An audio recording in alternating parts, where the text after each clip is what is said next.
Ley de conservación de la masa. Seguramente a lo largo del curso de química se ha mencionado cómo, a partir de mezclar algunas sustancias que originalmente tienen propiedades particulares, estas forman nuevas que cuentan con propiedades totalmente diferentes a las que se tenían originalmente. Y es ahí cuando se podría pensar que las primeras sustancias se han destruido para formar una nueva sustancia. Pero, ¿qué tan cierto es esto? Volviendo al tema de las reacciones químicas, es importante saber que la masa está constituida por átomos, que al estar unidos de cierta manera es que les da las propiedades que tienen dichas sustancias. Lo que ocurre atómicamente es que al mezclar o cambiar las condiciones de algunas sustancias que son las iniciales, sus átomos se van a reacomodar para formar nuevas moléculas, y al formar estas nuevas moléculas, por ende, se formarán nuevas sustancias que tendrán propiedades físicas y químicas diferentes a las iniciales. Aquí aplica la ley de conservación de la masa propuesta por John Dalton, que dice que la materia no se crea ni se destruye, solo se transforma. Si vemos este mismo ejemplo en una ecuación química, las sustancias a reaccionar son el ácido clorhídrico más el hidróxido de sodio, para dar como resultado agua y cloruro de sodio, que es una sal, donde vemos en la imagen que los átomos de las primeras sustancias simplemente se reacomodan de tal manera que forman las sustancias finales, que son los productos.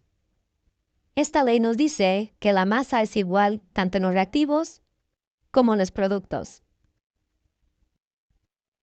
La materia es todo lo que nos rodea y se clasifica en sustancias puras y mezclas. Una sustancia pura tiene una composición definida y constante, es decir, no varía. Las sustancias puras se clasifican en elementos y compuestos. Un elemento son sustancias puras formados por un solo tipo de átomos y es imposible descomponerlos en sustancias más sencillas mediante métodos químicos, y los encontramos en la tabla periódica representados por un símbolo. Un compuesto se forma cuando se unen dos o más elementos químicos y es posible descomponerlos en los elementos que lo conforman mediante métodos químicos. Las mezclas son combinaciones de diversas sustancias puras, su composición es variable y sus componentes los podemos separar mediante métodos físicos. Las mezclas se clasifican en homogéneas y heterogéneas. Las mezclas homogéneas, también llamadas disoluciones, son aquellas que no podemos ver a simple vista los componentes que las integran, y las mezclas heterogéneas son aquellas que sí podemos ver a simple vista los componentes que las integran.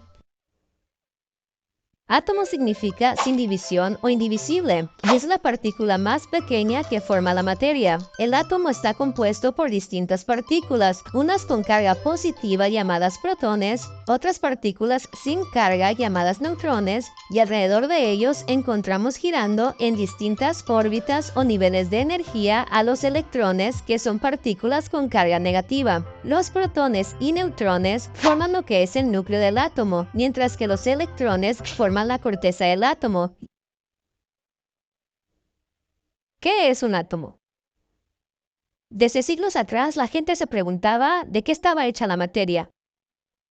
Filósofos como Demócrito decía que la materia estaba formada de muchas partículas indivisibles, a las que llamó átomos, ya que este nombre significa indivisible o indestructible. Tiempo después, Dalton, un científico británico, complementó la definición del átomo diciendo que los átomos del mismo elemento eran iguales en tamaño, en masa y en propiedades físicas.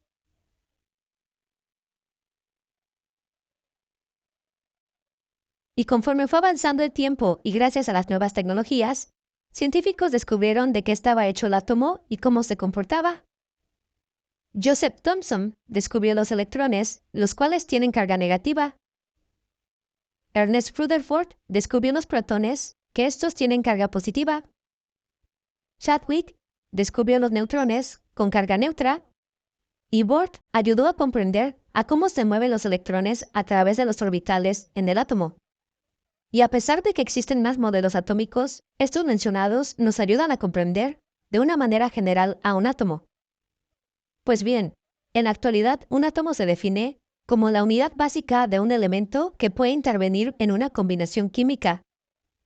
Y aunque Dalton definió al átomo como una partícula pequeña e indivisible, gracias a los nuevos descubrimientos se encontró que el átomo, a su vez, está compuesto de partículas aún más pequeñas, llamadas partículas subatómicas, que son el electrón, el protón y el neutrón. Se sabe que el átomo cuenta con un núcleo donde ahí se encuentran los protones y los neutrones, y que alrededor del núcleo se encuentran los electrones girando sobre este. Además de que los orbitales donde se mueven los electrones tienen diferentes niveles de energía. Teniendo como base que un átomo es la unidad más pequeña de un elemento, debemos de entender al elemento como un conjunto de átomos de la misma especie, y como ya sabemos, estos están ordenados en la tabla periódica. Esto lo menciono porque en ocasiones se confunde al átomo con un elemento químico. Volviendo a los átomos, la materia está compuesta de átomos que, de acuerdo a cómo se encuentren unidos, estos formarán diferentes tipos de materia. Los átomos se encuentran en todos lados, e inclusive en lo que no podemos ver, como el aire, ya que este está compuesto de elementos como oxígeno y nitrógeno, que a su vez estos elementos son un conjunto de átomos. Un dato curioso es que hace tiempo se decía que el átomo era una partícula indivisible, y después se comprobó que no, que habían partículas más pequeñas, que son el electrón, el neutrón y el protón. Pero gracias a los nuevos descubrimientos y a la tecnología con la que contamos, hoy se sabe que estas partículas subatómicas, hablando específicamente del protón y el neutrón, están hechas a su vez de un tipo de materia aún más pequeña llamada quarks. Estos quarks se agrupan para formar partículas subatómicas como los neutrones y los protones.